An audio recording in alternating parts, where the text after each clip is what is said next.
All right, FightHype.com, Sean Zattel here with the kingpin of the welterweight division, here to get the truth from the truth. Undefeated champ, Errol Spence. Errol, man, first of all, it's good to see you here and healthy, man.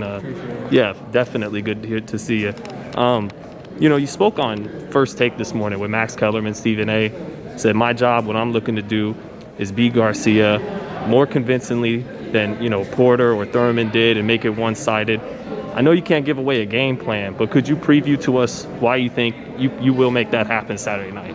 For me, I just feel like I'm just the best fighter all around. Doesn't matter if my speed, power, blocking, catching, angles, whatever. I feel like I do everything better than him, and I feel like that's why I'm going to come out on top. It's interesting. You've been undefeated, unified, and yet you still said you were cutting corners in boxing, not eat, sleeping, breathing, and pooping it. When did that start showing up, you think, and what performance? Probably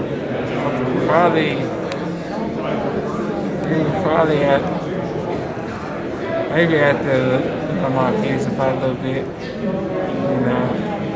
because the longer the layouts was, the longer that I just took outside the gym. I think for the Kell Brook fight, it was not once, but I stayed in the gym because, that was my first world title, and I was going overseas, so I was like, it's a lot of the unknown always, get somebody focused, so there's a lot of stuff I didn't know.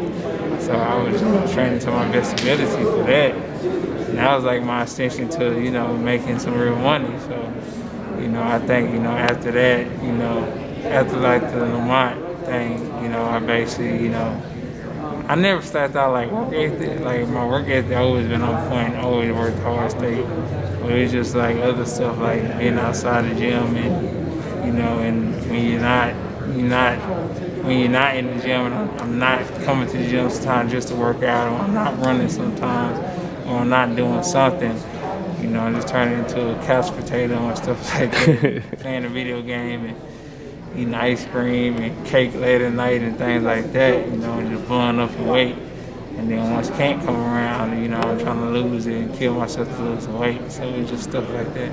Yeah, because, correct me if I'm wrong, Errol, but I almost saw it. You won the Porter fight, got the knockdown, won the fight, but I was like, his legs, he don't look as strong as he did in the Kell Brook fight. Yeah. Does that sound right? Or yeah, that sounds a little bit right. Like, just, wasn't, as sturdy and just, that tank. Yeah, strong as the Kell Brook fight. My punches wasn't that stiff. Or like you said, bulldozing. Yeah, so, it was like just stuff like that. I was just, basically in training camp trying to make weight instead of in training camp, practice on a game plan and, really kind of hone my skills and sharpening my tools. Mm-hmm. So, with Danny, very more accurate than Sean Porter, but he doesn't throw the amount of jabs Kell Brook and Sean Porter throw. You have a great jab. Do you think you could dictate things a lot with that jab, be dominant with the jab? How big a role will the jab play for you, Errol? The jab play a very big role. I think, I try to get the fan out my fights, and that's what, I try to dictate, what I'm going to do on. So, I feel like the jab landed, a lot of other stuff landed too. So, I just feel like once I get my jab on point, a lot of stuff was just going to click like that. I was going to, working them over. So, I'm really excited about getting the ring. This something that, I've been dreaming about and been working towards, since my accident and, finally to that point, So I'm very excited, man.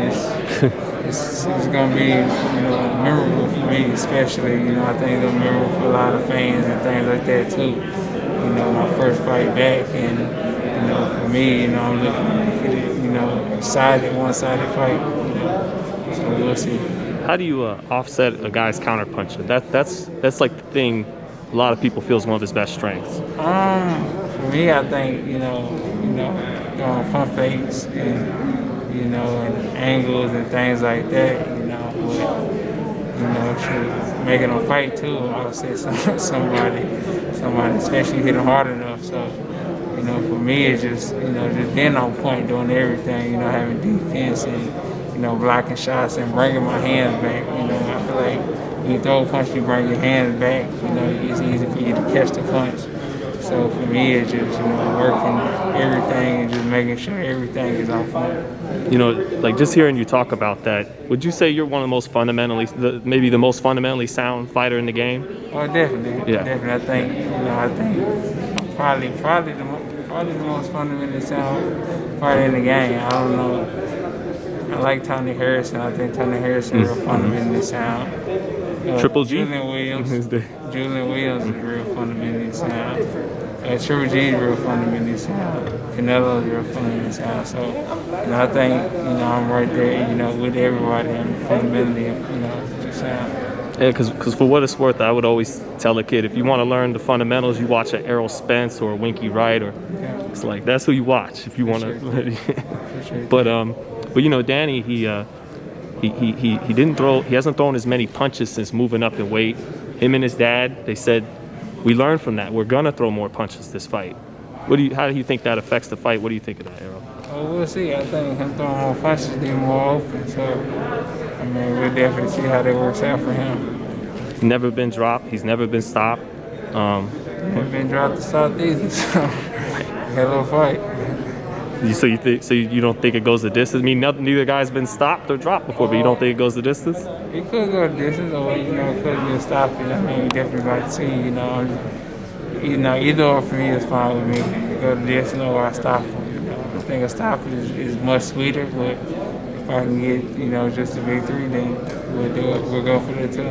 Where do you think he would rank on your resume? Probably after Kell Brook, number 2, just because I fought Kell Brook in his hometown, and that was my first title fight. And fighting a guy overseas, starting overseas, and being in my first world title fight. I think he'd probably be number 2 just because after it's a fight after my accident. And lastly, Errol, I know it's only about this fight. Not going to ask about a fight with Terrence, but why do you think it is that this is your 3rd straight fight on pay-per-view? Neither one of you guys are, big talkers. So why is it that you're having pay-per-view success without being a big talker? Or, is it the opposition, or is it? I think people just like my style. I think people just like my style and like my demeanor and just like saying that just a real person. I talk to anybody and. I'm a regular guy, when I take out the gloves and things like that, I'm just a regular dude.